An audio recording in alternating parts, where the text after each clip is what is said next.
Oh. Now, low light shot. I think that's awesome. Yeah.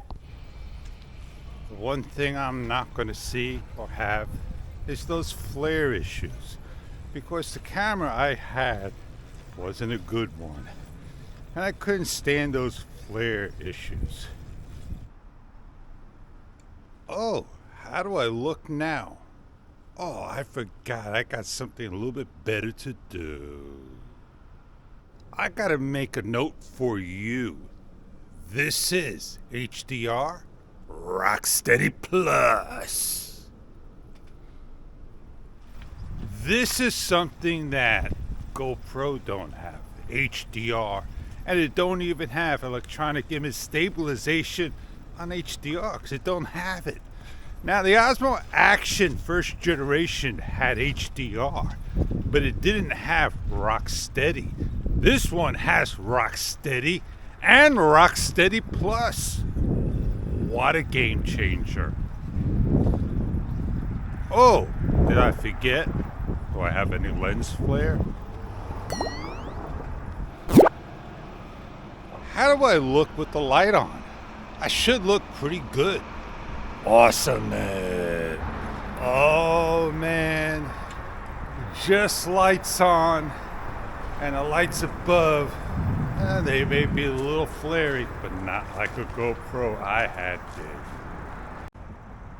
High dynamic range. Isn't that what HDR may be? I don't know. You're the one that knows it all.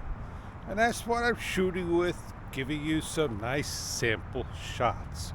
Oh, by the way, weather. I'm sorry, I didn't quite catch that. Could you please say that again? Technology today. Weather. It's currently clear and 39 degrees. Now that is awesome, man. Cold it is.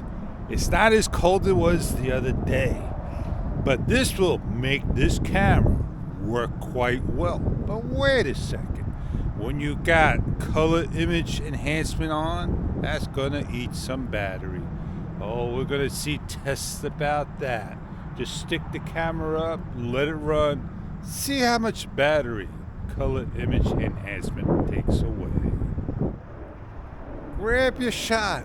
Make sure it's horizon leveled. I'm not on horizon level balance. I'm on Rocksteady Plus. I'm coming up to a house that's lit, and I think it's a beautiful shot for me to share to you. At least they decorated and shared some holiday spirit. Well, I'm Fish. I had it with the HDR. The review's over. I hope you got something out of the sample shots that I showed you and the talk. On that note, see ya!